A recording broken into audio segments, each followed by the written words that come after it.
中长针可以用字母 T 表示，英文缩写为 HDC。首先在钩针上绕一圈线，穿过针目，将线带出。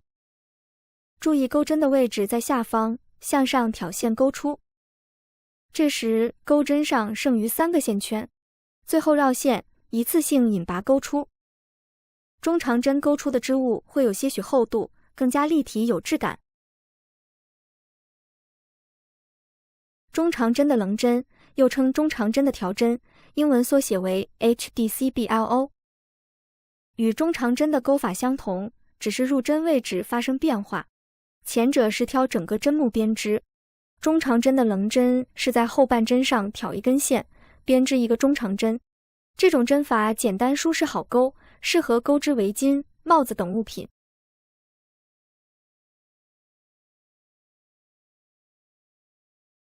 外钩中长针又称中长针的正拉针，英文缩写为 FPHDC。与中长针的钩法相同，同样是入针位置发生变化。在织物的正面挑起中长针的整个身体部位，完成一个中长针。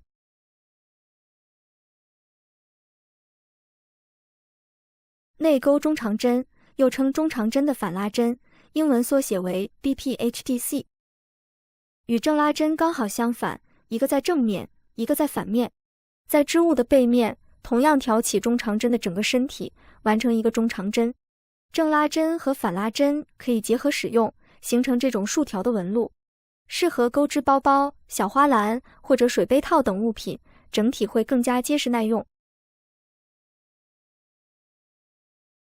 中长针一针分2针，可以用字母 TV 表示，英文缩写为 RHDC shell。解释为在一个针目内编织2个中长针，简称增加一针，用于环形编织时的加针需要，以及单元花片的组成部分。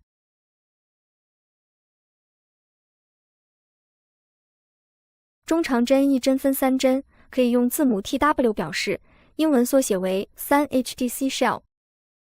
解释为在一个针目内编织3个中长针，简称增加2针，多用于织物的加针需要，以及特殊花样的组成。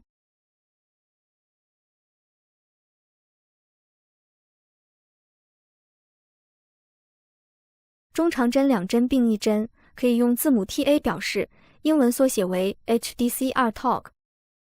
解释为将2针合并为一针，简称减去一针。首先钩针绕线，穿过针目，将线钩出。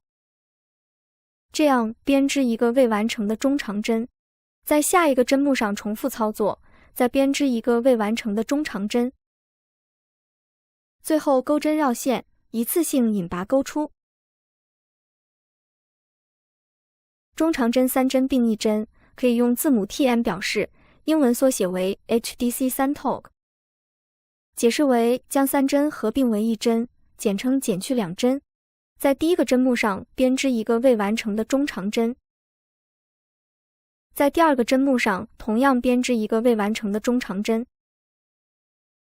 在第3个针目上再编织一个未完成的中长针。最后钩针绕线，一次性引拔钩出。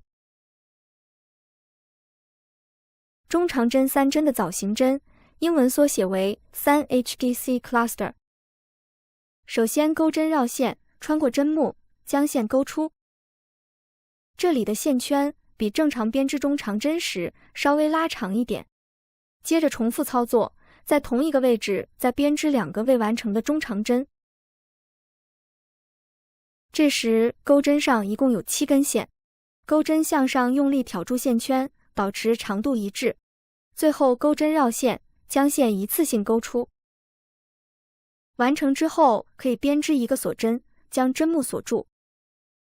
这种针法多用于钩织花朵、帽子、包包、毯子等，用途十分广泛。在此基础上还会出现中长针2针的藻形针，以及中长针4针的藻形针。钩法上的原理一样，根据数字的不同调整针数即可。中长针3针的变化藻形针，英文缩写为 3HDC cluster WCH。与普通藻形针的钩法基本相同，只是需要增加一个动作。首先在同一个针目内编织3个未完成的中长针。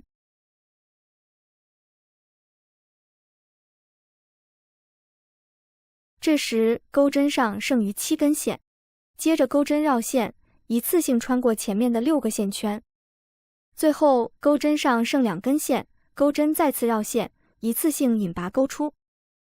这种针法多用于一些特别的镂空花样以及曼陀罗花片等。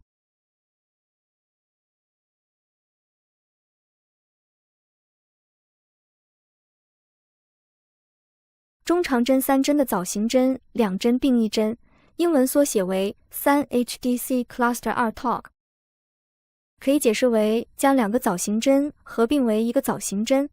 首先在第一个针目上编织一个未完成的枣形针，等于在同一个位置编织3个未完成的中长针。后面空出一个针目，在第二个针目上重复操作，同样编织一个未完成的枣形针。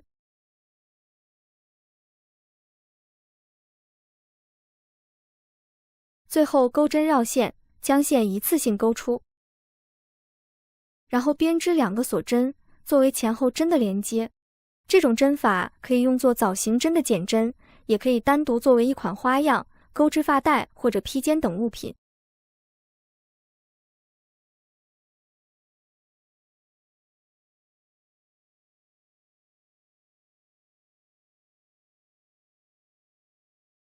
中长针5针的爆米花针，英文缩写为 5HDC Popcorn。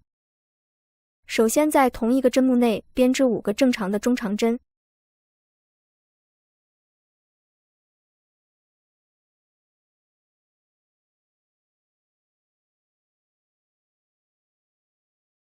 5针结束，将钩针取下，然后穿过第一个针目，将左边的线圈引拔钩出。这种针法立体感比较强，适合钩织垫子或者抱枕等物品。在此基础上还会出现中长针4针的爆米花针，钩法原理相同。中长针1针的交叉针，英文缩写为2 Crossed HDC。首先在第二个针目上编织一个中长针，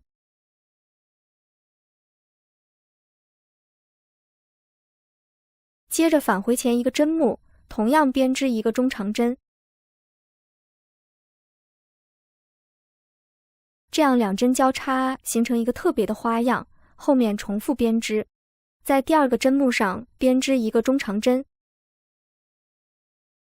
在前一个针目上再编织一个中长针。这种针法适合钩织衣服或者披肩等物品。